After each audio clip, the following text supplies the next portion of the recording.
the basic concepts upon which the book Self-Unfoldment was written. There is one more undertone or undercurrent which I would like to especially emphasize. We know that the human being grows primarily through experience.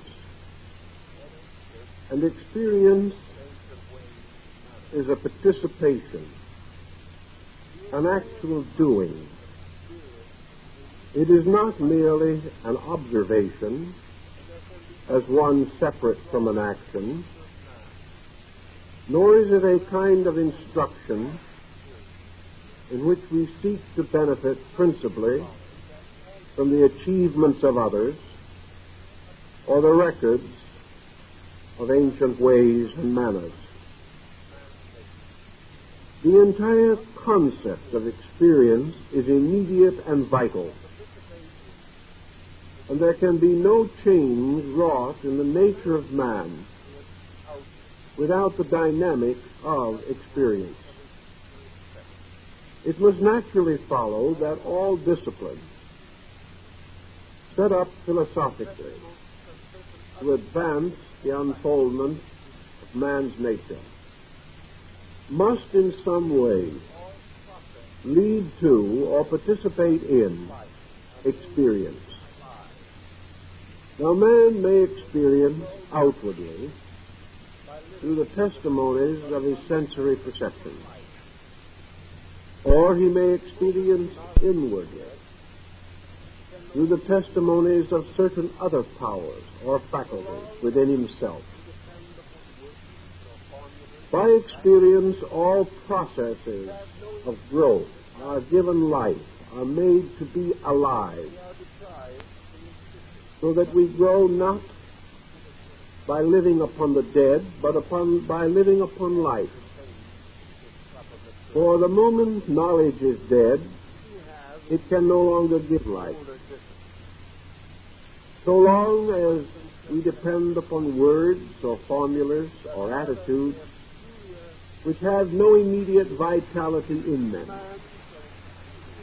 we are deprived of the nutrition upon which spiritual achievement must grow in order to attain its proper maturity.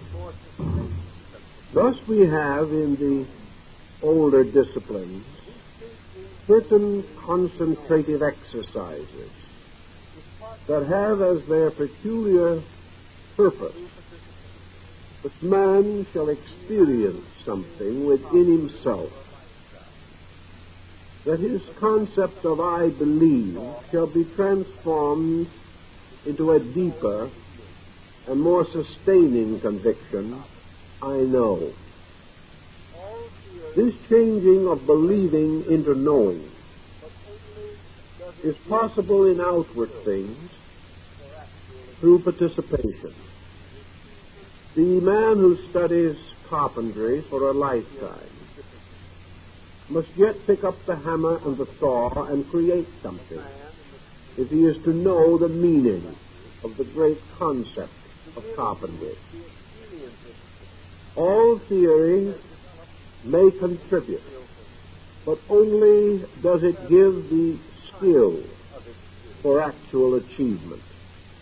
The achievement must be, or the experience is deficient. Now, it is not possible for man in the search for interior value to merely use the experience instruments which he has developed for material things. He must have new kinds of experiences, and these are to a measure made possible by a kind of visualization, the actual interior experiencing of something, held to be true, known to be sacred, and regarded as of the most primary importance. Concentrational and meditational procedures, therefore, involve a gradual transformation of method. leading in the end to the individual actually being part of something, sharing in insight, rather than merely beholding truth as from a distant mountain. Thus we have in most of our older disciplines the belief that the mandala, or the concentration image, gradually attains a life of itself, so that man beholds with inner faculty the very processes which he first intellectually recognizes in the symbolic diagrams and figures. Thus, these figures seem to come to life, as in the story of the Zen mystics. These things abstractly contemplated suddenly become real, and in their reality they impinge themselves upon our consciousness as experience. We can think about a tree. We can examine the tree. We can spend a lifetime studying its species and its distribution upon the earth. We may, as physicians, consider it for its possible remedial qualities. We may build houses of its wood. We may thatch roofs with its branches. Yet all of these give us only certain experiences of the tree. The doctor's experience is that peculiar to the physician. He discovers the tree to be an agent of healing. The carpenter sees in it the rough materials of his work and transforms it into various shapes, chairs and tables and walls. He also has an experience of trees, a very simple one, but a very direct one. So a dozen different persons with different interests will each have a different experience of this tree. The tired and weary person will rest in its shade and give thanks for its branches. Birds will nest in its clustered twigs. All these experiences are about trees. No one can deny their validity. Yet we search even deeper, because man, endowed with other faculties than those for superficial acquaintance, must search for the mystery of trees in itself. He seeks to experience the life of trees, and he realizes that this life flows outward through the branches, reaching out to light and air. He sees and senses the tree as a living, total being. And in the study of its total expression, man becomes acutely aware of the tree's symbolic expression of the great principles of nature. The tree is a symbol of eternal life growing up, growing out as man grows, in a slightly different and more diagrammatic way, but no less proofful or truthful in its depiction. To feel or know the life of the tree requires that kind of constant attention and understanding that we may attribute to the dedicated gardener who gives his life to growing things. He has discovered more than the carpenter can ever know. And yet, perhaps, this other, deeper man cannot build a chair. There are degrees of insight. But that degree of insight which seeks deepest into the life of things is the truest. And the purpose of our concentration processes is always to break through into causes, into the very facts and substances, into the deepest message and insight and to transform all objects into a mysterious celestial language by means of which we can read the way of the infinite through created things. Thus, if we take a tree or a flower or a plant or a concentration symbol, we may first say that it is very beautiful. And because perhaps we are a little hurt by life, we like to escape the beauty. Here is peace. Here is tranquility. Here is the calmness that perhaps our tired souls desire. But all this is of ourselves only. So wonderful as it may appear, this flower, this plant, is not really stillness or quietness or calmness at all. It is life. Life ever moving, ever dynamic, ever creative. It is just as real, just as dynamic as the life around us, which we find so burdensome and exhausting and wearying. The reason why we are not aware of these things is because by its very nature the flower conceals most of the machinery of its own striving and its own struggle. Its growth is so slow we cannot see it, but in the course of days we notice the changes.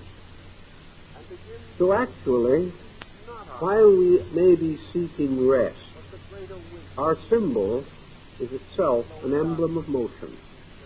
It is an emblem of dynamic. If it is not dynamic, it is not alive. So we go on from perhaps concentration as this moment of poise in a day of stress, and begin to seek not our own comfort, but the greater wisdom of things. And slowly our concentration symbol proceeds to ask us questions. And this flower, which has no tongue, demands answers. These answers can only be discovered by contemplation, by drawing upon the deepest resources of ourselves, by using all that we have ever learned or studied or known, pointing all knowledge toward the simple answer: what is a tree? What is a flower? Why are these things? And what do they mean to us?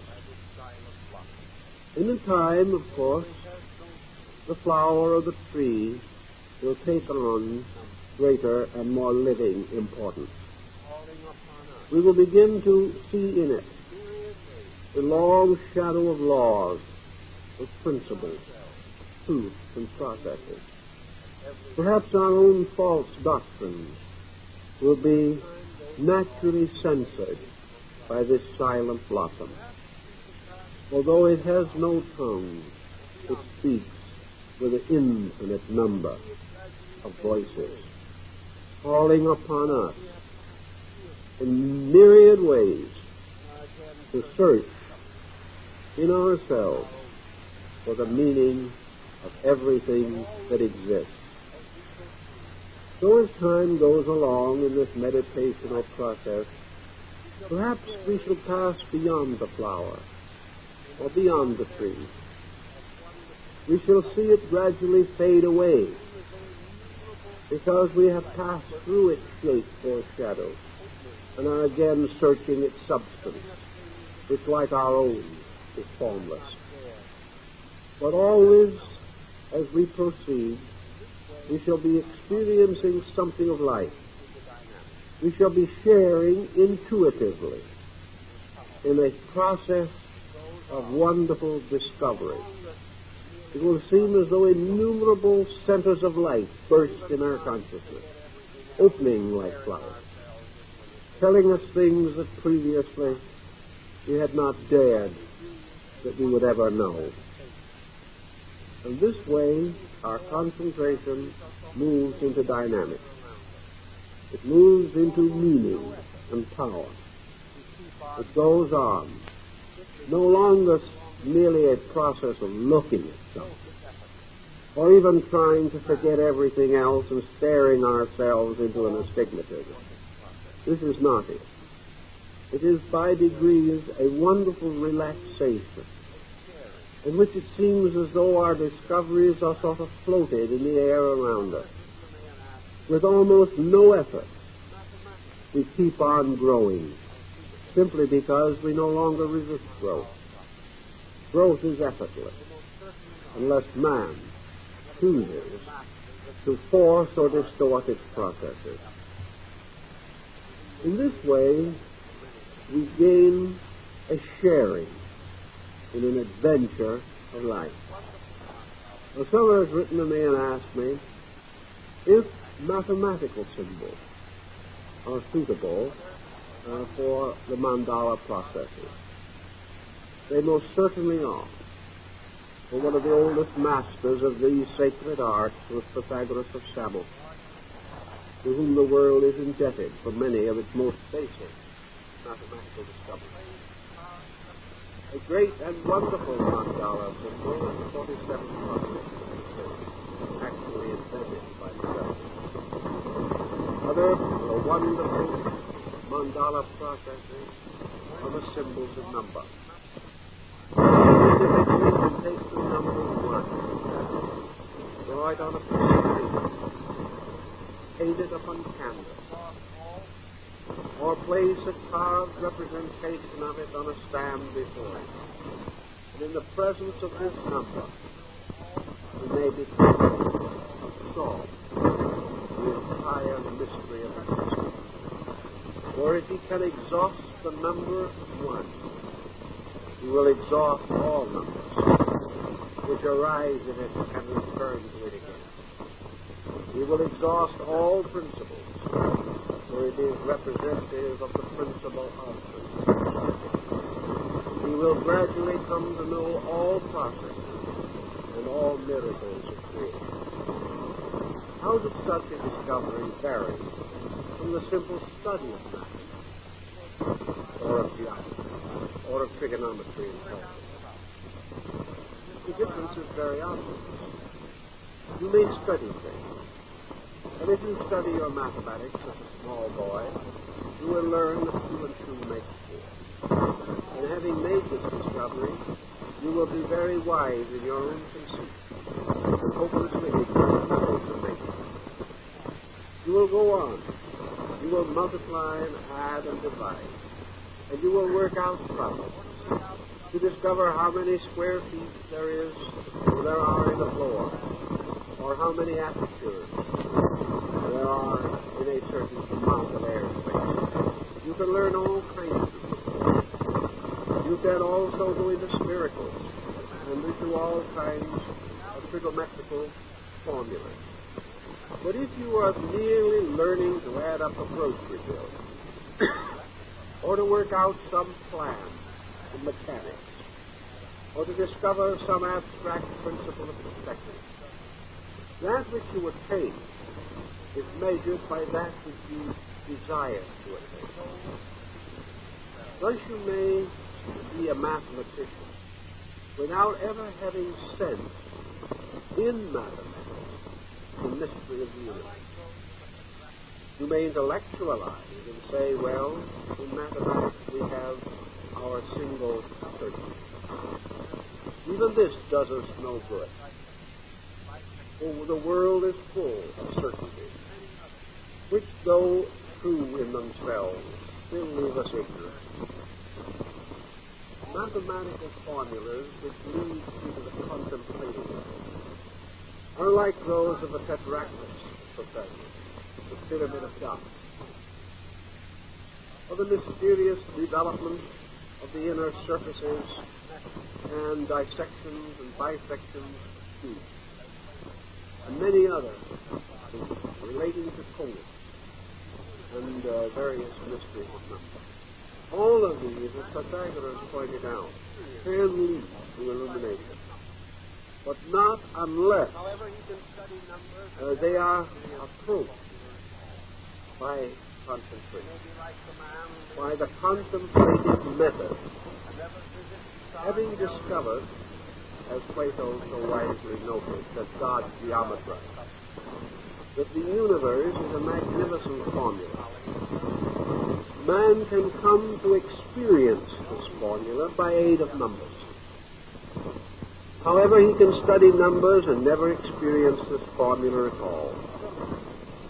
He may be like the man who lives in the great city and never visits its art galleries or its museums or its places of interest until a country relative comes to visit. That we are in the midst of knowledge does not mean that we must know. It only means that we have the opportunity to know, if we so desire and so apply ourselves. Other persons in various interests and activities have also wanted to know if their peculiar interests suitable for contemplation. Here the Tibetan and the Japanese and the Chinese mystic tell us the simple fact of life. All trades are mandalas. All professions are mandalas. Every art and craft is a mandala. For actually there is no form of knowledge that exists which is not a key to universals. For nothing can function adequately. No science can be perfected. No art can be matured except by a cooperation with universal law. The law is in everything. It is the privilege of man to find the law. He may find it in the most complicated researches in physics and astronomy. He may find it in the actuarial tables of an insurance company. Whatever he is doing, he is achieving because he is moving in a law. Now, the fact that he knows this, however, will not save him nor serve him over well. He may have a strange respect for it. He may be able to toss it away and say the universe is wonderful. He is not speaking untruly, but he is speaking without libido, without energy, without meaning. It is only when, for a particular purpose, he takes hold of his knowledge and decides to grind, mold, or trim from this knowledge a key by which he can unload or unlock the mystery of total knowledge. Only then is this knowledge of value, of lasting spiritual significance to himself. If we know that a tailor cannot cut his cloth or a sailmaker his sail without the infinite being present, we gain a new respect for the dignity of simple things. And this is good. Because if truth was only to be found in the most remote or rare or inaccessible of places, the majority of mankind could have no share in it. But truth is more common than the common man. It is more available and inevitable than any product that we have. One of the old alchemists said that the secret and substance of the stone is not rare or difficult, although that which is produced from it is rare and difficult. The materials necessary for the rose diamond are more common than the earth upon which we walk, and each man every day throws away the substances of the elixir of eternal life. The symbolism is adequate enough, regardless of how we may feel about this particular concept. In her investigations into the Hermetic mystery, Mary Atwood, one of the last of the great philosophical alchemists, gave a wonderful insight into the alchemistical mysteries of transmutation and projection. She sensed, although not able completely to unfold her project, that all these symbols of alchemical processes had to do with concentration disciplines, that they were chemistries and alchemies taking place within the consciousness of man himself. and that in some mysterious way the base metal was dead knowledge, which had to be rescued and transformed into living truth. The elaborate chemistry by which this transmutation can take place is concealed in the basic writings of such old masters as Bacillus Valentinus and Eugenius Phileleti. These knew, they realized that the great search for the golden lion, the powder of eternal projection, by which all things were transmuted from seemingness into substance, that this was an attained internal vision which could be then directed upon anything, and that thing upon which it was directed received it like light into its soul, and blossomed, and bore its fruit, and all substances became medicines for the healing of the sickness of ignorance. These contemplations, very mystical in their interpretation and in their wording, are strangely factual, however, when we come to the experiencing of them. Words and descriptions are more difficult than actual processes themselves. So in our concentration thinking, we have to do with this problem of bringing realities to life. The alchemists describe this by rolling away the stone of the tomb so that the universal Messiah could rise from his grave. Thus the resurrection of Christ signified to them the resurrection of the realities in things, the victory of life over death, of truth over fact, of reality over substance. This truth, again, this achievement must occur within ourselves. And this is achieved through the victory of the experience over the intellectually contemplated. For experience is alive. But thought and argument and debate, these are not alive. We can believe anything and remain as we are. But when we experience something, we are changed. We are changed utterly.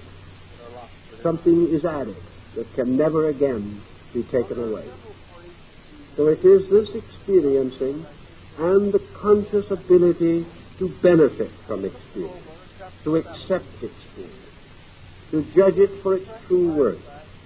These are the elements which help us to self-realization, to the unfoldment of the powers and principles that are locked within ourselves. Now, there are several points this evening which we want to take up because I think they are more or less valuable. And in looking over chapter 7 in particular, I was impressed by the fact that in the years that have followed to the writing of this book, my studies in the substance of the transcendent being, as based upon Chinese metaphysics, have been advanced considerably over the years. Therefore, while the substance is unchanged as far as what is contained in the book is concerned, we have additional material and commentary which may be added at this particular phase of the problem. To give some basic points in connection with the transcendent being in the chapter 7 which we mentioned, and also something of the Chinese metaphysics by which this concept has gained general recognition. So it is first known to us in certain Chinese metaphysical works. But in the study of the transcendent being, we can go further. In the old description, this being is another self, an interior nature that gradually comes to have an existence of itself. As the embryo is carried in the body of the mother, so the transcendent being is locked in the heart of the disciple. As the child is finally born to have a separate and complete existence in itself, so ultimately the transcendent being is born. And in its birth and in its achievement of its own mature and individual state, the result means an important and wonderful transformation in man. A transformation suggested in Greek mysticism in the change from the chrysalis to the butterfly. And the use of the butterfly is the symbol of the liberated soul of man. The transcendent being is originally in man the germ of his realized self. The transcendent being is born when the individual begins to doubt whether things are as they appear to be. When he begins to doubt that he is just body. When he begins to doubt whether he must do exactly as he feels. When he begins to doubt that common knowledge is all knowledge. When these uncertainties begin to stir within him a certain inquiry, it is said that there gradually takes shape within his nature another being, and that this being continues to grow or unfold, as Goethe describes in Faust, where he says that there are two spirits competing in the flesh, that one of these spirits is nobler than the other, that one of these spirits is forever striving to lift man up to a greater achievement, and the other is constantly lulling him back into the rest of immaturity. We all have the double experience of this creature, so that we are sort of split personalities, regardless of whether it is so diagnosed or not. In these divisions of ourselves, there always seems to be one part that is the leader. If we are very materially poised, then the material part is the leader. If gradually, however, we sense that materiality is inadequate, then something else begins to take over. And we can divide these two natures into a basic idealist and a basic materialist. The materialist is a creature of its own comforts and desires. The idealist is a striver, a seeker, a spirit of discontent, moving in us and moving us continually. The moment it comes to our realization that we can be better than we are, the nagging of this better self begins. It never seems to be willing to let us rest. And even in our securities and in our successes, it whispers to us that we have failed in something greater. After a time, this voice, like the voice of conscience, becomes a burden upon the spirit. We can no longer resist it. It is continually impelling us to seek and to strive, to recognize that there are distant horizons which must yet be explored. It is like the double nature of the man who stays at home, but in his dreams adventures through the seven seas. And there is this adventurer in us that is forever striving to break away from the general and the accepted and search the more distant and wonderful atmospheres for greater things. In time, this transcendent being becomes a sort of alter ego. It becomes our friend, developing a kind of personality in itself. In it we are investing continuously all those attributes and qualities which find no expression in our outer life. The transcendent being becomes a sharer in our dreams, in our hopes, in our inner convictions. It becomes our friend in time of trouble.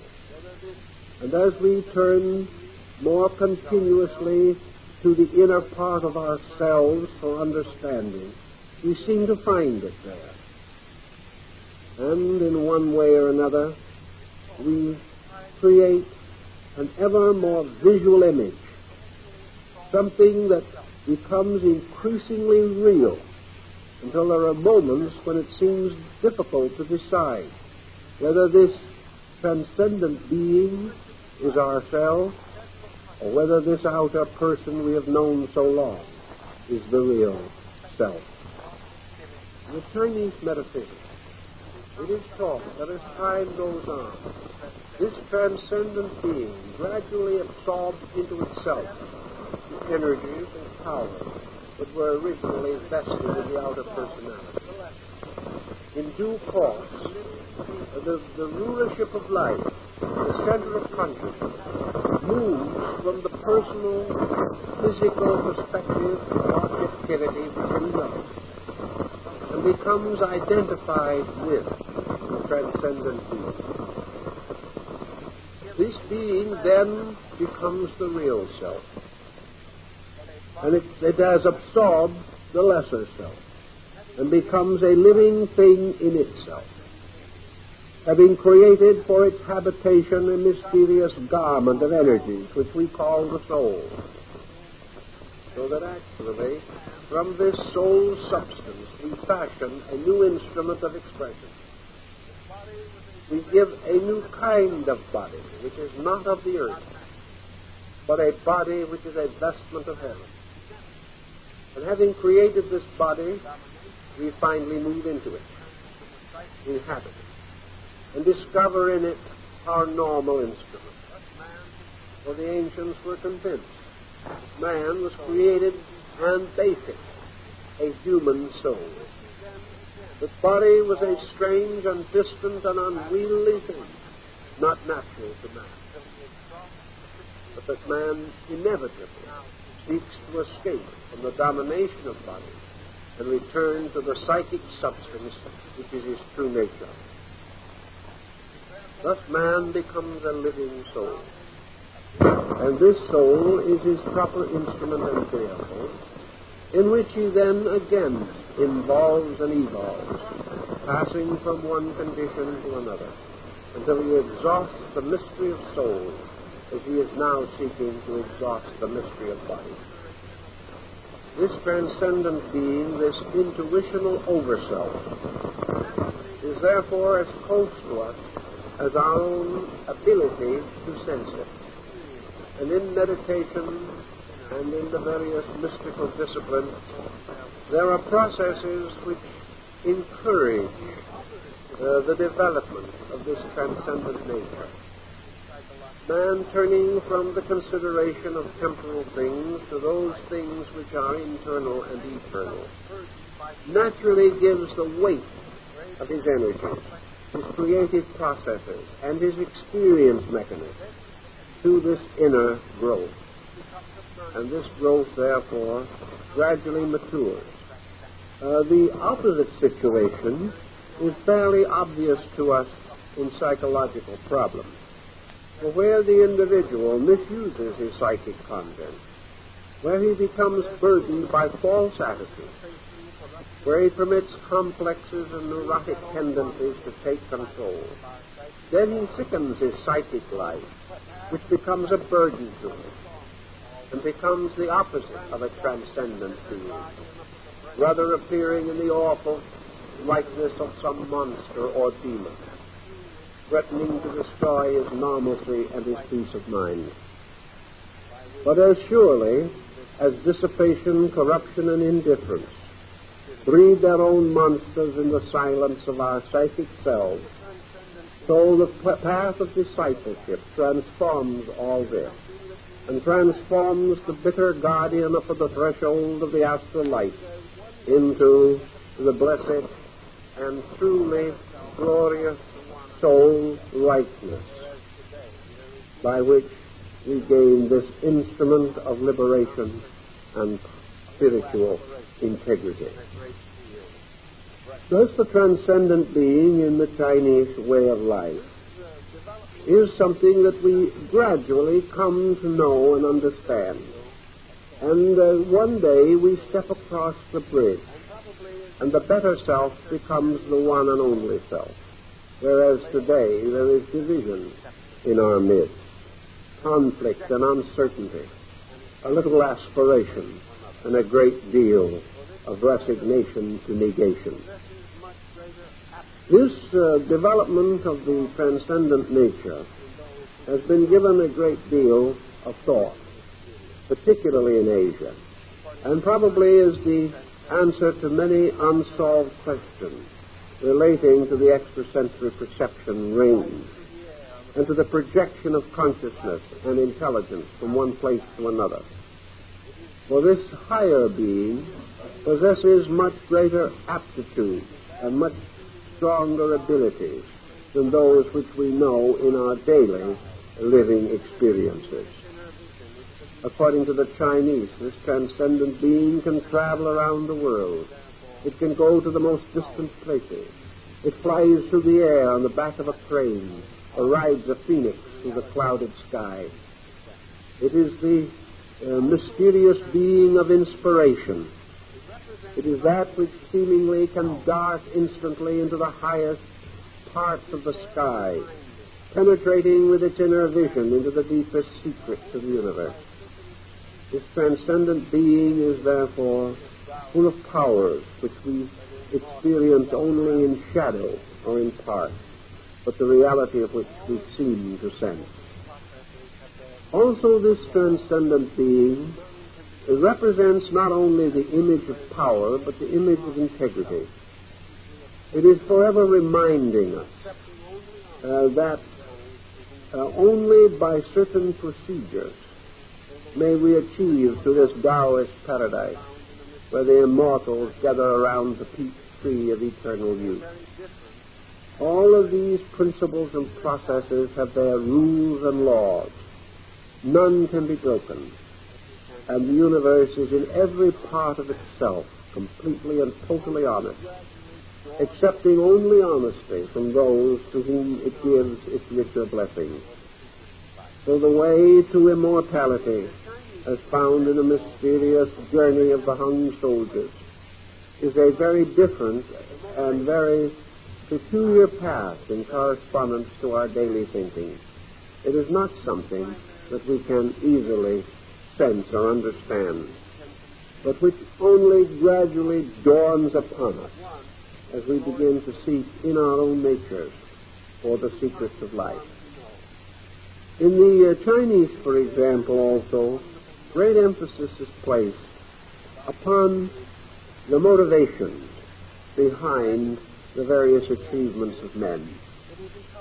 There are two primary ends which the human being can conceive in connection with knowledge. One is the glorification of himself, that he becomes one who knows, that he shares in this wonderful gnosis of things about which the ancients have written so much. And the second end is that he becomes the servant of knowledge, that actually he does not desire to possess. Rather, he desires to become possessed by these things which are true and right. One seeks mastery, and the other to become the good and faithful servant. And the Chinese point out that the only one who can ever truly achieve is the one who dedicates himself as the servant. And woe to those who seek to master for their own gain. For to them the illusion thickens and darkens. Every effort which they make is clouded by their own motives, and little by little they are led along paths of self-deceit until everything becomes so confused and impossible that they are truly forlorn and helpless. Therefore, early in the disciplines of things, all self-interest must cease. For self-interest is the parent of illusion. From self-interest as from the mysterious Hydra with its 7 heads. One evil after another is born, and for every head that is cut off, 7 more grow. Self-interest is in all things the secret of error. And even in our most common, objective daily life, there is nothing that more quickly condemns us to misery than self-interest. Yet we live in a time in which apparently self-interest is universal. Now, who shall say that the Chinese are less materialistic than we are? There are very few indeed who can out-bargain the Chinese. They have struggled long for the very sustenance which they need for survival. They are shrewd in barter and exchange, and in many ways are the most materialistic of people. Yet, from them we have had this wonderful doctrine, this Taoistic concept of total freedom from self-interest. How shall we understand this? I think one old Chinese scholar who happened to have been more or less contemporary and whom I knew many years ago answers the thing very simply. He says most people get along reasonably well because they do not understand how to work their own vices. They think they're bad, but they're just foolish. Actually, it takes a great deal of skill to be bad, and it takes a great deal of concentration to develop a full-blown case of self-interest. Self-interest to the average person is just about as superficial as his truth-seeking. Self-interest is something that's important to him if it's easy. He doesn't make much effort on his own part. He can get what he wants without trying too hard. Or if he thinks he is taking care of his own activities and desires, then he is satisfied to relax and let someone else win the battle. Self-interest does not lead this person to a tremendous sacrifice of his own inertia, even here and now. It takes even more than self-interest to raise the horizontal human being to a vertical position. So self-interest is as half-baked as every other attitude, and consequently does but very little harm. We had years ago an epidemic of individuals trying to do yoga exercises. They really worked at it terrifically for anywhere from 2 to 3 days. Of course, if they had a large enough investment, they might last for a week or 2. But during the course of that week or 2, they had already broken every rule of the art or of the discipline. This was as it should be. These persons practiced their yoga so badly, so poorly, so irregularly, and so foolishly that it really didn't do them any harm. If they had been more sincere, the insanity rate would have gone up very rapidly. But they did not work hard at it, not hard enough even to make themselves sick. They couldn't have done it right. They did not know how. But they did not have patience to do it wrong. So in a few days, not getting immediate results, they were off to some shorter path. Nothing happened except a little loss of money, a little loss of time, and perhaps a few bad cases of nerves. In the same way, self-interest, which is such a deadly enemy to these problems, would be much more dangerous if man had the stamina to even be selfish consistently. But he does not. Occasionally one does have this degree of stamina and gets into rather serious trouble. But for the most part, our self-interest is not deep set. It is mostly a cultivation of creature comforts. It is a series of lazy decisions, not motivated by any great amount of ill, but simply lacking the stamina of rightness. So our negative situations are not helpless or hopeless or terrible. nor will self-interest in most cases cause us serious difficulties. The only thing that we must remember is that if we continue to cultivate it in a half-hearted manner, it will delay the gradual integration of the personality, which must be built upon certain basic convictions. The person does not need to get too regretful or blame himself too much. It is simply wiser to assume that the moment we understand, at that moment we gain a new responsibility to live according to what we understand. What went before, we may as well release it, rather than trying to be sorry or work some weird penance to seek the forgiveness for our sins. Most people are not really successful sinners to the degree that a great repentance is indicated. They're just neither hot nor cold, and the Bible says that these have a difficult time. In the development, then, of all these disciplines, the motivation is gradually to eliminate the various elements which go to make up the self-pressure pattern, where self-pressure is perhaps even more obvious than self-interest as we know it, although the two terms are difficult sometimes to differentiate. Actually, we sit in a kind of judgment perpetually over the things we see and the experiences that pass through our consciousness. We say to ourselves, this is a symbol of this. This experience means this. We have all decided it.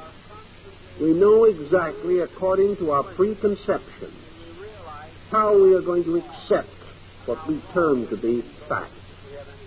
And always we are seeking to justify the previous structure of beliefs, those attitudes which we hold most closely and cherish most intimately. We are therefore living forever to prove that we are right. We are constantly bewildered and disappointed when we realize how right we are and how wrong everything goes that we have anything to do with. We can only conclude that the universe is disorderly. It is impossible for us to deserve anything but the best. And as we seldom get it, universal ethics has gone awry. This removal of the personal equation is the beginning of honest experience. In meditation and concentration particularly, it is most important that we do not interpret the truth out of everything that we experience. And in an effort to not make these mistakes as we go along, there is this need for an occasional pause to look into ourselves more intimately. In concentration, our own honesty is our most valuable instrument. And our own honesty means, for the most part, a complete suspension of judgment. Honesty is a very difficult thing to define in its detail or in its actual substance. We say that certain things are honest and certain things are dishonest, and we try to be honest, but we really are toying with words rather than ideas. The only safe way to be honest in an interior experience is simply to suspend all judgment. The moment we try even to be most honorable, we are limited by our own concept of what is honorable, or by the world concept, or by the concept of our neighbors, or the dictates of our religion. We are never sure just exactly what this honesty is. And the best way to try to find out is to sort of remove ourselves from the picture and let the facts have their own works, realizing always that if we are able to suspend our own personalities, then we can accept unconditioned experience. So it's one thing to try to do this, and it's another thing to achieve it. Because many of our dishonesties are subconscious. And many of the other elements in which we have uncertainties in this department are along lines of very special feelings, which we have nurtured and nursed with great love and attention for a long time. We have cuddled many of the weakest and worst phases of our own natures. And our honesty, which must be a suspension of personal judgment, cannot escape from the interferences and inroads of personal likes and dislikes. Judgment is one thing, intensity is another. And where judgment is suspended, intensity may come along and destroy everything. So we look back over the problem of the life, and we recognize the cathartic disciplines as set forth for us. The vital necessity of suspending all of these habit patterns which affect our temperaments adversely. Now, I know many people who have great respect for the brotherhood of man, but they've never been able to find a brother they could live with. Humanity is wonderful except those that they know. These same people are utterly dedicated to the service of people they have never met. Because these people they have never met appreciate them tremendously. They're sure of it. But the people they have met do not seem to appreciate them so well. And as a result, there is less sympathy and rapport, shall we say. It is also very easy for us to be extremely patient in matters where we have no interest. We can be more tolerant of how the Chinese or the Greeks run their affairs than even appears to be necessary. We simply cannot tolerate the way our own children run their affairs. Now we're in a personal situation. So we can forgive everybody whom we have never heard of. We can get along with everyone we've never met. And we have a fair ability to rise to those monumental heights in which we are able to be patient with individuals who do exactly what we want them to. Such virtues as these overwhelm us, but they mean nothing when we try to grow. Actually, each one is blocked in his growth by the negative aspects of his own temperament.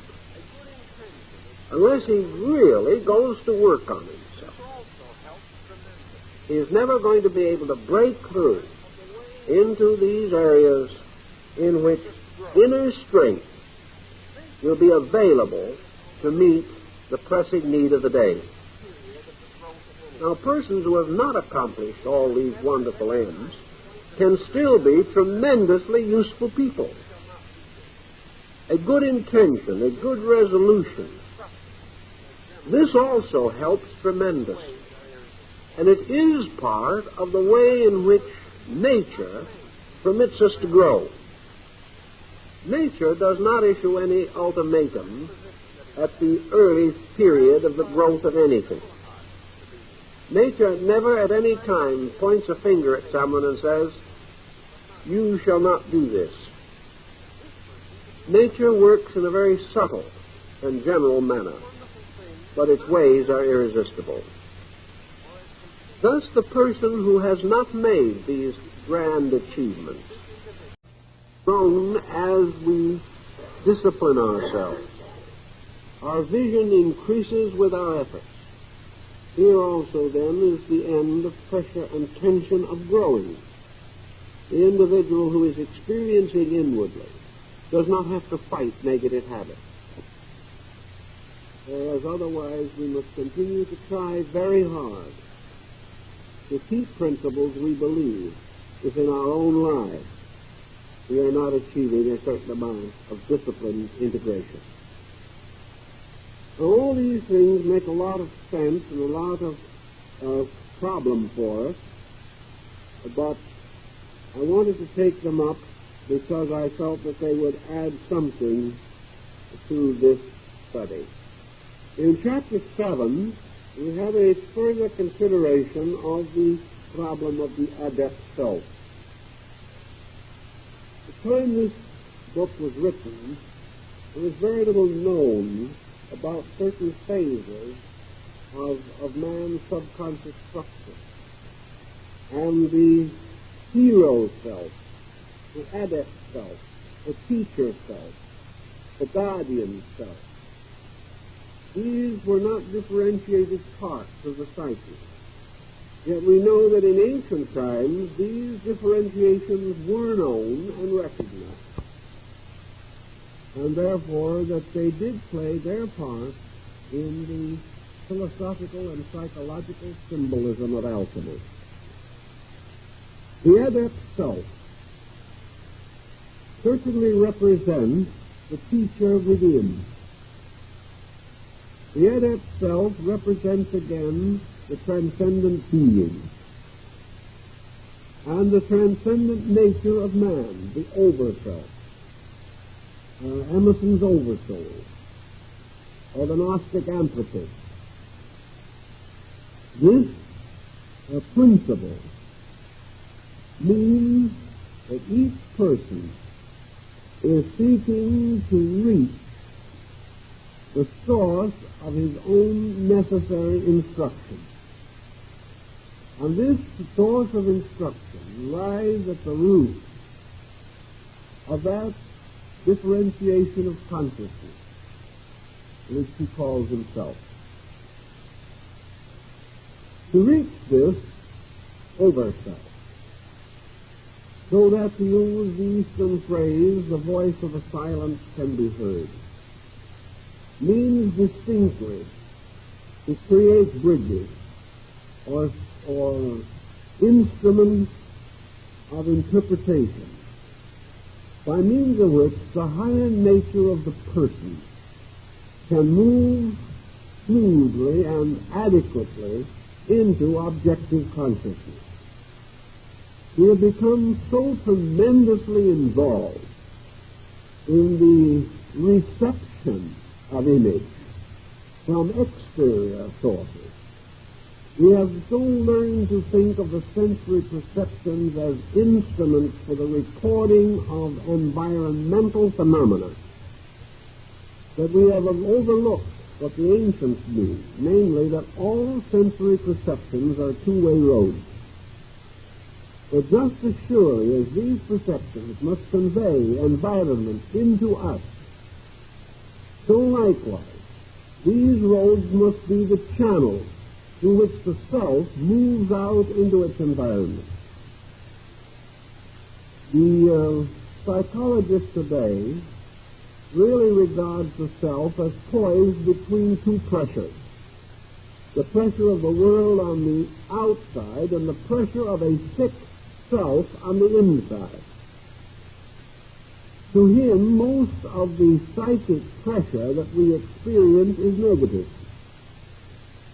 He senses psychic pressure as the cause of sickness, as the cause of delusion, or as breaking through in trance and vision, or in dreams, trying to tell us what is wrong and why it is that we are unable to achieve the integration of functions which we so desperately need.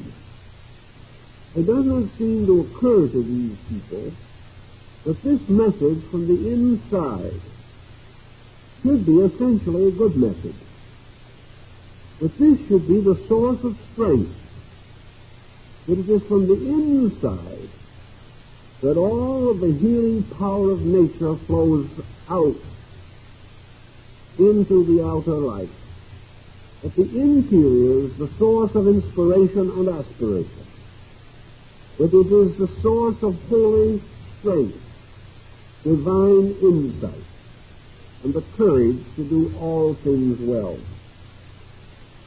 Because, however, we have neglected this adept self. We are not able to enjoy these advantages. Instead of this, we have aborted the process, so that what we now consider as the inside pouring out is not so at all. What we have done is set up in the psychic area a mirror, and on this mirror the outside is reflected into the individual and then reflected out again,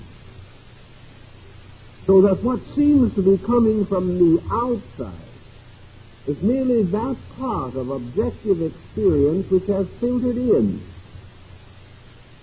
And we have, therefore, really the outside operating upon us from two polarities: its own natural polarity and its reflected polarity in our own psyche. Because of the pressure of this reflection, because the psyche has become a net which has captured objectivity and has been in many ways contaminated by that which it has captured, the road between the adept self and the centers of awareness in brain-mind function are blocked or are restricted. And the individual who thinks he is moved by pressures from within himself is merely moved by reflection of world pressure, which, having reached into him, is now coming out again. And because of the direction it is traveling, he gives it an importance which is not its own. He says it comes from the inside. Therefore it is me. I am speaking. This is my will. This is my purpose. This is my freedom of choice. Therefore I must live and die for it. He feels this simply because it seems to be coming from within him. But actually, the psychologist is right in assuming that these things that seem to come from within were actually planted in there by artificial means. They are not his real nature or his own personality. They are only his degree of social unadjustment, reflected out again, and burdening his entire psychic life. Locked in this struggle, it is own inner life completely dominated by externals, just as his outer life is. The person is incapable of being a channel for the transmission of any true psychic energy. He cannot know himself, because a veil of not-self has now been placed within him as well as on his outer personal consciousness. The only answer to this is to gradually release oneself from this false flowing inward, or else to recognize its true nature and discount it accordingly. Until the confusion caused by the use of the psychic instrument for reflective purposes only, until this confusion is solved, the individual, looking toward the interior of himself, sees nothing with distinctness. He is unaware of the nature of himself. He cannot even be certain when he looks in that he can find a self. And in the subconscious experiences, only certain fragments of emotion or thought seem to rise from the depths of the unknown and float upon the surface of consciousness. Where they come from, what they mean, why they are, he does not know or really have any instrument to discover. All he does know, however, is that while this turmoil exists, the transcendent being is silent. While all these confusions reign, the oracles do not speak. And as man depends actually for his true existence upon the oracles, it is important that they should speak, and he must find some way of causing them to utter their sacred sentences. In this, the adept self, therefore, we have the concept of a true internal being that is not the product merely of the confusion of man's psychological lack of integration. This psychic self is not merely the product of heredity and environment. It is a nature of itself. Science is disconcerted by this because it is not willing to accept the possibility of an immortal principle in man. At least it is loath to accept such a principle. It is deceived and confused by this reflection, which it considers rather rightly to be only cast from the outside. Looking and seeing nothing but this, science decides that man has no interior, that there is nothing more than can be seen. The reason no more can be seen, however, is because the obscuration conceals the fact. The only way in which what is truly there can be known is when man is able to relax away from these false psychic processes. This, again, is one explanation for discipline. These disciplines must clear the psychic field. They must liberate man from the dominance of externals. Buddha is very definite on this point. It sounds like he wants everyone to be an ascetic. Such is not the meaning. What Buddha is trying to tell us is that while man mistakes the world for himself, simply because this world appears to him coming from within himself, as long as this mistake endures, the individual must suffer. And there is no end to the miseries of ignorance, so long as man is moved only by ignorance in himself. To cure this must demand, therefore, a certain detachment. A detachment that is not cold, that is not indifferent, but is still sufficient enough to enable the person to free himself from these familiar patterns and habits which he has come to believe to be himself. Therefore, when a man is angry, he says, "I am angry," and he believes it. But it is not actually true, because the "I am" in man is not angry. Another man says, "I'm sick." What he means is his body is sick, or his mind is sick. And as he has no knowledge of himself except through these instruments, he identifies his own nature with them. By reducing these pressures, however, by gradually relaxing the attachments with objectivity, the person removes the mirror. He takes away this instrument of reflection. He does not toss back everything that the world shows, because for him the position of the light by which a shadow can be cast has been changed. When the light is on the outside, it casts a shadow upon him. But when the light is on the inside, his own nature is unshadowed. This is no time the Japanese concept of shadow. For in Japan, which is essentially dominated by Buddhist art principles, shadows are not used, because bodies are shadows. And who wants to have a shadow casting another shadow? It just doesn't mean anything. And the Buddhist painter will say, well, actually, you know yourself that the shadow isn't real. It's only the relation of the light to the object. The object does not substantially change. It only appears to change.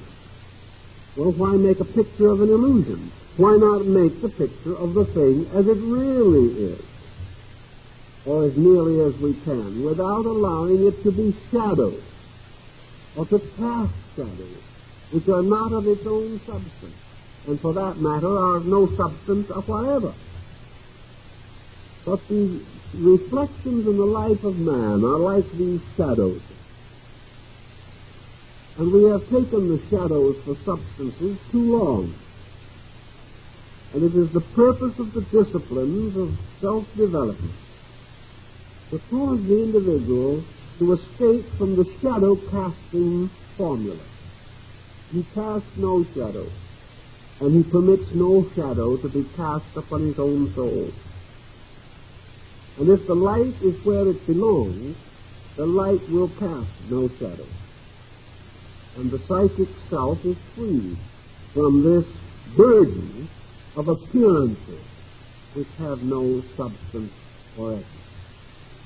As long as we cater to these impulses which are being reflected out from within us, we continue to strengthen them, become more and more addicted to them, come to accept them as real, and finally build our whole way of life upon them, a way of life that has never produced anything actually except misery for mankind.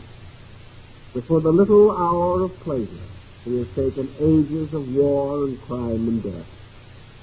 He could have had the pleasure without the pain, had he been wiser. But he sought more sincerely for the truth and not the shadow.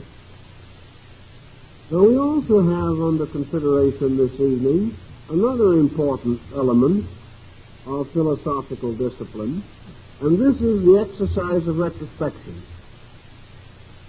And here again, we are following a Greek formula. For the oldest accounts that we have of the discipline of retrospection are associated with the Institute of Pythagoras at Crotona, a Dorian colony in Italy, where he created his school. Pythagoras believed that it was important to keep a constant circulation of vital energies in the consciousness of man. One way to protect yourself against suffering, mental, emotional, or physical, is to prevent bad habits from being formed. Preventive medicine is always better than curative medicine. And he therefore set up a process for the cleansing of the life through a regular discipline called retrospection. The purpose of retrospection was to do things now and to reject procrastination, or to prevent a single mistake being multiplied before it is corrected. A person does a thing once. This is no habit. Twice. It is still no habit. Several times, habit begins to appear. A dozen times, and it is a habit. 100 times, and it's incurable. This gradual building of habit mechanism applies to the mind as well as to the processes of the body. Bad bodily habits are very hard to correct and frequently cause serious health problems. Bad mental and emotional habits are more insidious, but as a consequence are far more dangerous. Now, what are the most common habits with which we might be concerned? Probably in our daily living, our most consistently bad habit is thoughtlessness. It seems just too much of an effort was to reason out everything. And a large part of our day is spent in the performance of comparatively mechanical action. Oh, yes, we may have to vitalize them a little, give a tiny bit of libido to them, just so that they won't cease entirely. But we do not, for the most part, give even important things sufficient thoughtfulness. We also are born procrastinators. Never do today what you can put off till tomorrow, and never do tomorrow what you can put off till next week. For there's always the possibility, as Bismarck said, that by next week no one will care whether you ever do it or not, and you have saved yourself a considerable amount of effort. Now, this works sometimes, but other times doesn't work at all. And procrastination, generally speaking, pays off very badly. Pythagoras pointed out that everything that we do in life should either be done on purpose or not done at all. This letting things happen, this comparative indifference, which we hope to use later as a justification. In other words, we didn't care much, so we didn't give it much attention. It went badly. Well, it isn't really our fault. As we thought more about it, we could have done something about it. And so it goes into infinity. Pythagoras believed that the individual who lives thoughtlessly will die miserably, because he will ultimately develop a habit of sloppy thinking. And for the most part, when we look around us today, this habit has taken over. There has never been a time in the history of man when sloppy thinking was as fashionable as it is today. It has practically dominated the field of intellection. We do not care. We are indifferent. Nothing seems very important. Decisions are procrastinated and delayed and perhaps never made. All of this leads to a gradual weakening of our control of ourselves, and certainly destroys any directive or objective with which we may be concerned.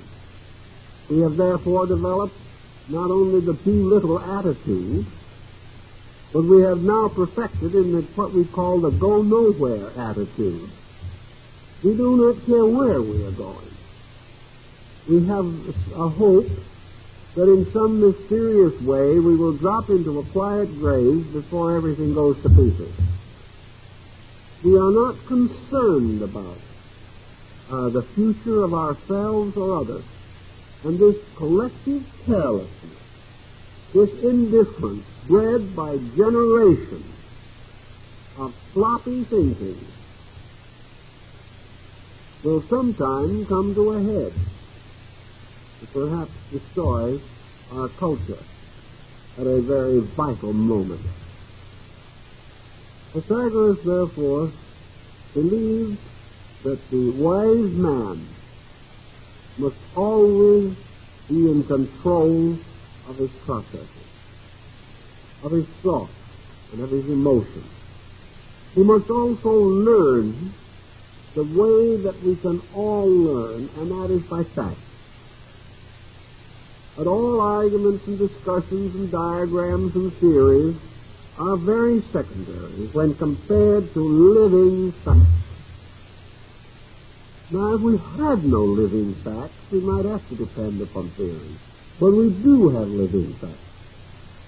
And our own lives is one of those facts.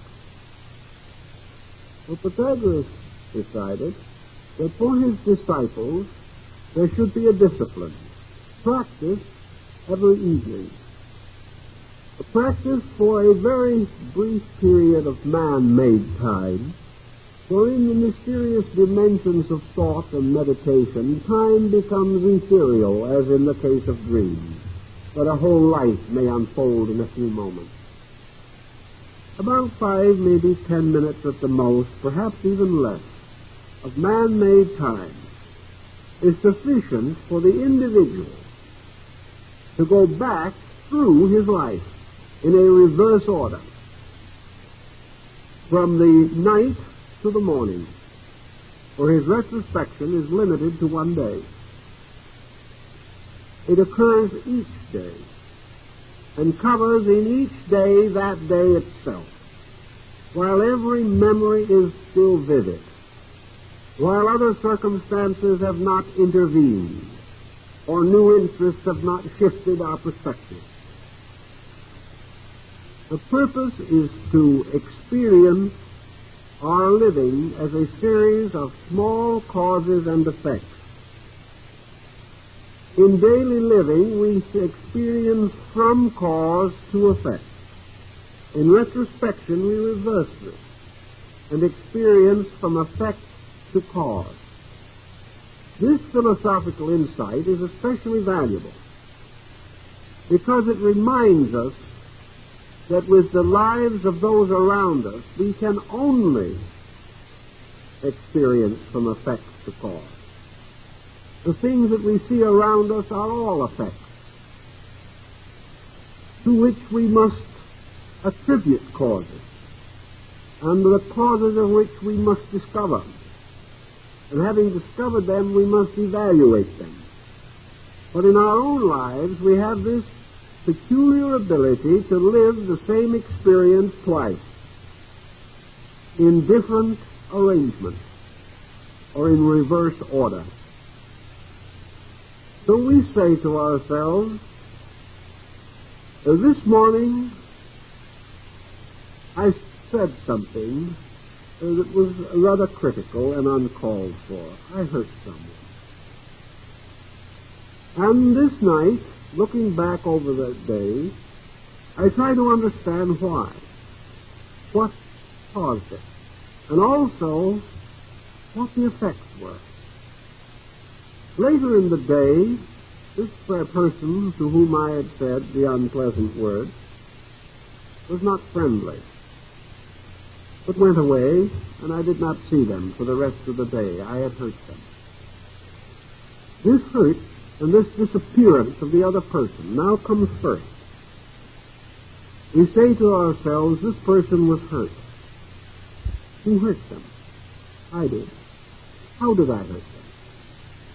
And we proceed to unfold in reverse procedure the entire process of what we said. Then we seek to find out why we said it. And we go back perhaps as far as we can in that day. Perhaps the incident arose on a previous day. If so, it should have been covered by the retrospection of that day. And it is enough at this time merely to hitch it to the previous sequence.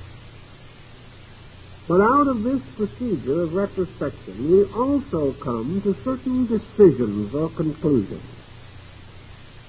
Everything that we do that is not as it should be carries with it a certain sense of guilt.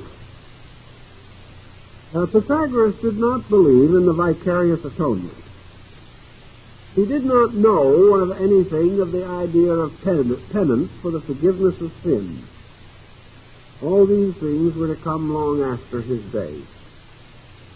But Pythagoras did believe that it was within the right of individuals to correct themselves.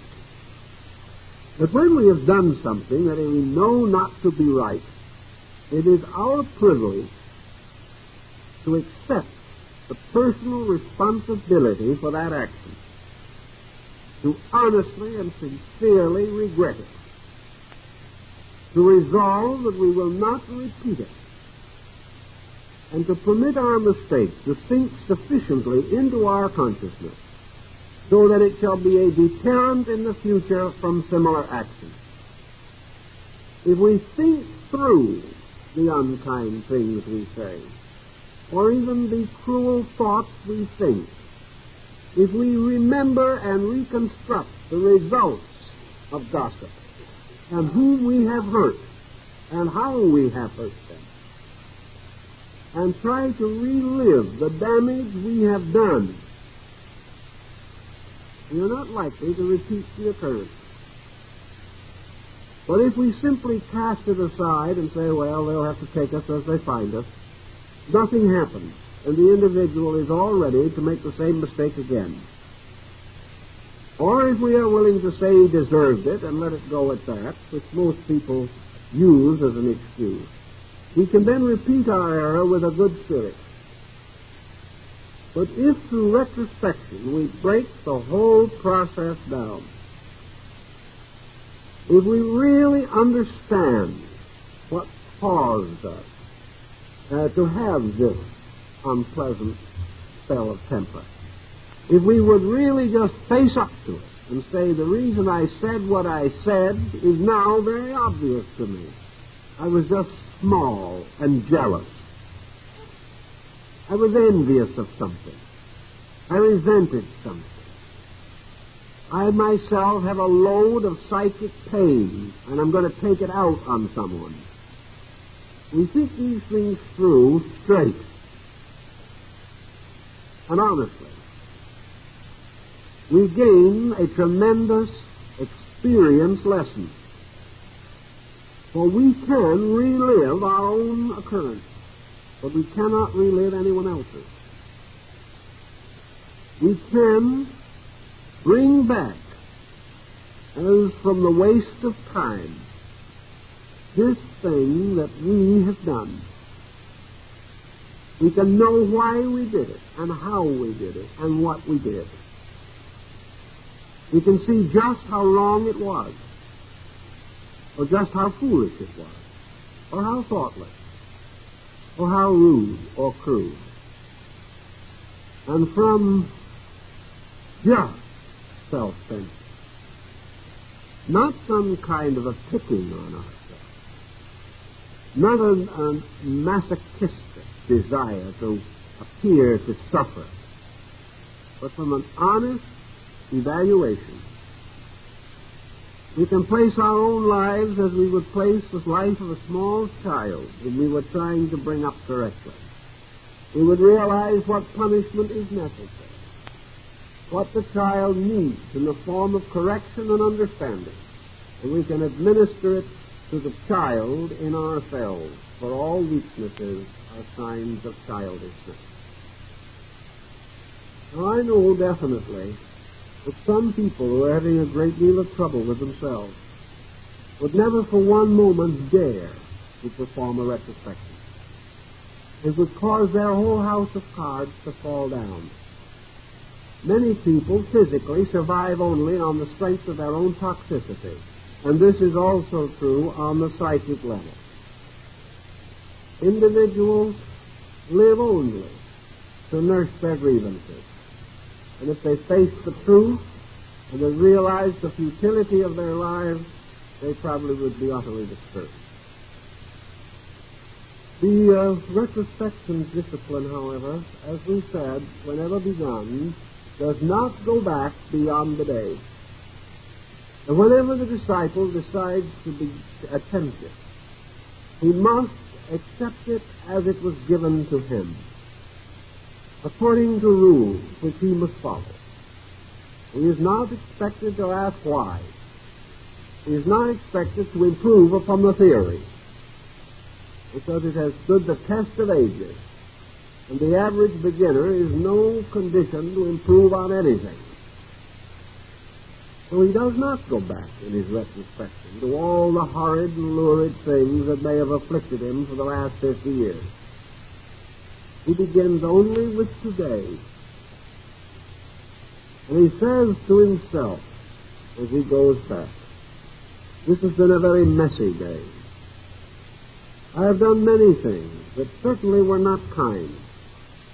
I have said things that I'm not sure were true. Now I sit down and think about them. I have fallen into very poor semantic habits. I have said to someone, anyone knows that chap's no good. This wasn't true. What I really said was, I don't like this fellow. And I exaggerated in order to give added pressure to my own opinion, or else to protect my own good name, so that others would not think I was unduly suspicious. I merely spoke for everyone else, shifting the responsibility to the unknown.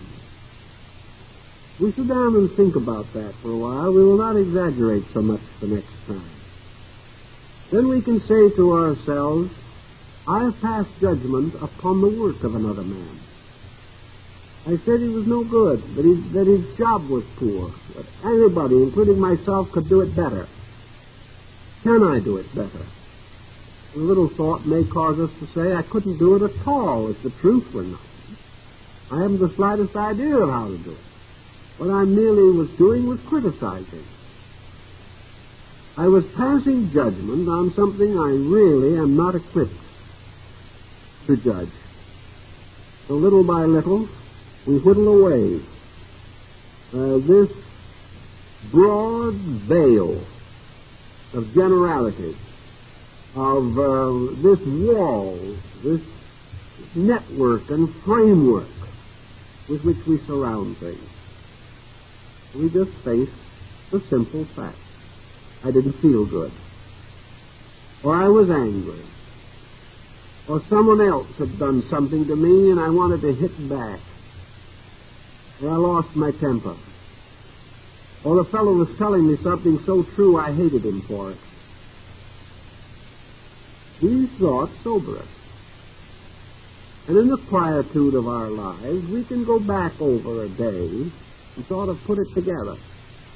We can say, is there any pattern in my common faults for this day?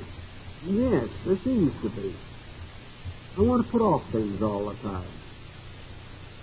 Half a dozen times during the day, there are decisions I should have made, but I procrastinated them. Why? Was it because I didn't want to hurt someone else's feelings by an unpleasant decision? Or was it because I did not want my feelings to be hurt by their hurt feelings? There's a great difference between these two things. It's like not correcting a child because we don't enjoy the tantrum. What is the motive behind what we have done? Were we afraid? Would it have been to someone else's advantage? Have we done some little minor cheating by this deal? Have there been ulterior motives? Have we hidden valuable knowledge because it might have been used to another person's gain when it was their right to have that knowledge? Just how foolish, selfish, stupid, narrow-minded and arrogant are we? These are refreshing thoughts. They are not refreshing at the moment, but they have a long-range utility. By degrees, we become honest. And there's no misery in honesty. And there's something very private about retrospection. You don't have to advertise it. You do not have to tell other people all your faults. You can modestly keep them to yourself.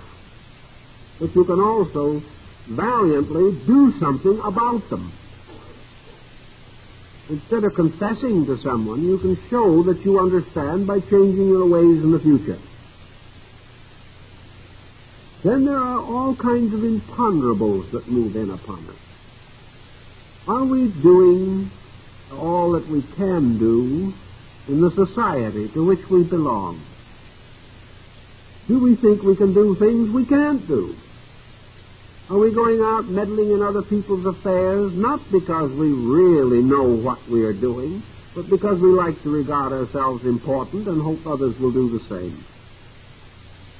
Are we simply extroverting at the expense of society? Or are we neglecting the common and natural duties of life? Are we neglecting our families simply because we like to do certain things and to heck with them? What are the motives behind all these things? And by degrees, day by day, we can take ourselves to pieces and later put ourselves together again in a pattern closer to our heart's desire. We can become completely analytical. But never should we exaggerate. And Pythagoras pointed out, never should we sentimentalize. When we come upon some particularly unpleasant little incident of mayhem that we have committed somewhere along the line, we could break down and weep. We could say, oh, how horrible I was. This, I can never forgive myself for it. It was simply terrible. I'll never do it again until next time. We can have great remorse. We can say, this is so terrible a thing that God could never forgive us. We've got to go and hang our heads for the rest of our lives. The Protagonist warned against all these exaggerations and extravagances. Yet the untrained and untutored mind and emotions are subject to such exaggeration. But remember that we are sitting impersonally in judgment. We are like a judge. We are not likely to become greatly involved or to become really nasty to the culprit. The judge will pass sentence as impartially as possible, and unless the offense is particularly horrible, he will seldom have very much to say. The law will have its own way. In this way, also, we have to examine our own nature. Our purpose is to recognize that temperament and disposition and circumstances and incidents are part of life. We are expected to make these mistakes. We are expected to do things badly. We must inevitably commit fault until we take over the conscious administration of our own affairs. Until the day when we outgrow these weaknesses, we must have them.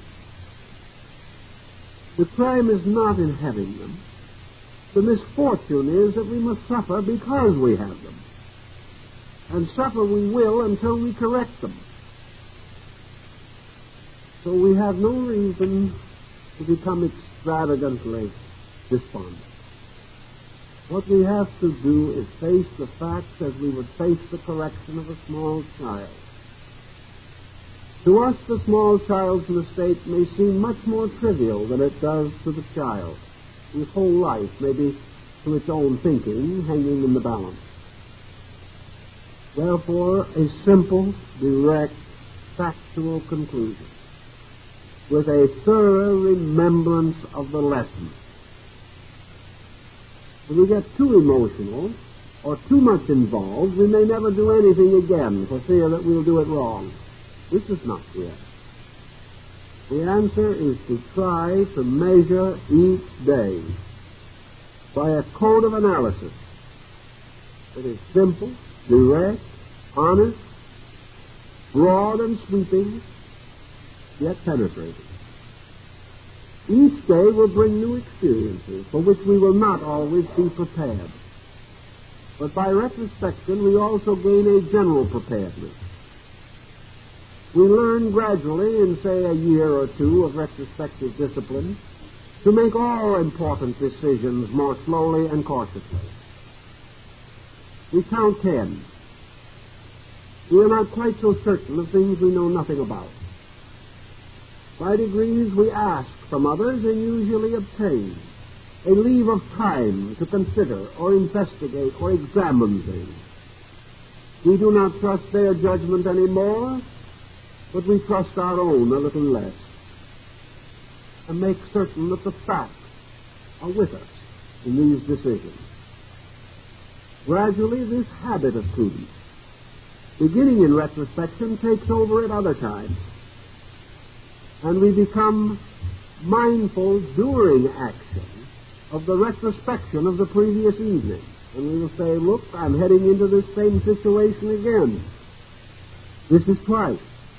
The first time it is anyone's fault. The second time it will be my own. So we gain a little more thoughtfulness. We may make the same mistake several times before we correct it entirely, or before we have the courage to make the decisions that would prevent the difficulty from coming. It is not that we have to grow instantly. It is that we are trying sincerely to grow. and are gradually taking upon ourselves the direction of our own conduct as a proper responsibility intended by nature. As we lead our own lives, we have better lives, and we gain gradually control of these extremities by which we so misrepresent ourselves. Therefore, the law of retrospection, as it was practiced, this discipline, makes our own lives a textbook, and we are periodically examined on the assignment of the day, or of the week, or of the year. We are supposed to learn from this text and to be able to answer certain reasonable questions. Tomorrow brings the question, for the day itself is the examination in which the previous knowledge is weighed, and we are given an opportunity to apply it to new situations. This simple way of learning passed from the Greeks to several other people, and it has come down to us through many societies and disciplined groups of thinkers. It is regarded as one of the most useful and basic of all philosophical instruments. And if properly practiced, even the most elementary situation will be improved. This practice does not depend upon our education, or our insight, or our philosophical and scholastic attainments. The most simple person can apply it just as wisely and just as well as the most highly intellectual individual. It may be that the person of more restricted activities will have fewer problems, less definition, and will make fewer mistakes. And this is interesting, because when we study the principle of retrospection in action, we find that the cultivated person, the intellectual, is the one who is in trouble the most. Simple people react rather directly. They react from certain clear objectives and from certain basic values in their own nature.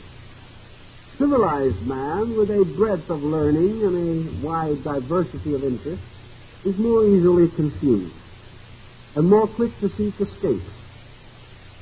He is better able to argue in his own defense.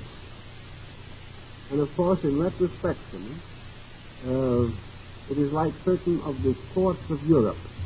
The United States and its legal procedure is somewhat different from some of the European countries.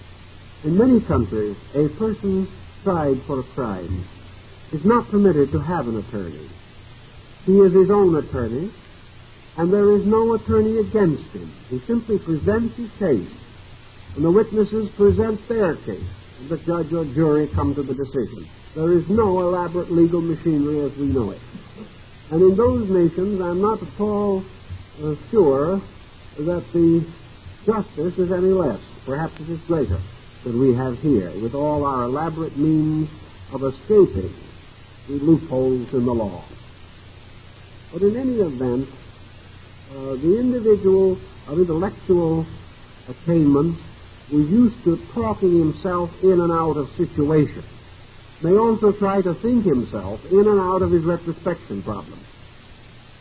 But the moment he seeks to justify himself, the moment he explains why, other than in terms of fact, the moment he says to himself, well, I guess I wasn't feeling so good that day, he begins to compromise his principles. Things are so or not so. The retrospection merely clears the confusion that surrounds things. Unless it is honestly practiced, it is of no value whatsoever. And it cannot be honestly practiced if the individual practicing it is full of self-sympathy or is belligerently resolved to continue to assume that they are right and someone else is wrong. Everything must be upon value only. I've worked with people in connection with this type of discipline for many years, and it is notable how few persons base their antagonisms and their unhappiness upon facts. Under analysis, it is not fact but temperament and disposition that press us on to unreasonable action. As soon as we realize this in retrospection, we are rescued from this pressure. We begin to think quietly and orderly, and we find that we like people better than we knew, or that people have virtues and values which we have overlooked, and that one of the reasons why other people seem to be hard to get along with is because we are unwilling to accept these people honestly. We must distort them to fit into some preconception of our own. I think retrospection, if thoroughly practiced, would help most persons out of a psychosis. Unfortunately, if the ailment has reached a disease proportion, the mind is no longer able to function. But for those who are under psychic stress and who have frustrations and neuroses and inhibitions which could easily turn into serious mental disorders, the retrospection process, if taken immediately, can be used to straighten out persecution complexes, negative fatalism, defeatism, and all this type of psychic pressure. The Greeks were very wise in this. Pythagoras was one of the wisest of the Greeks. He was regarded as speaking with the voice of an oracle, and his wisdom surpassed the wisdom of most men. And he has given us this law, which is good to practice, and which, if well practiced, will help us every day to grow that day by an orderly and consistent process. Well, it looks like it's about time for you to all practice retrospection. So we'll let you go for this week and hope to see you a week from tonight.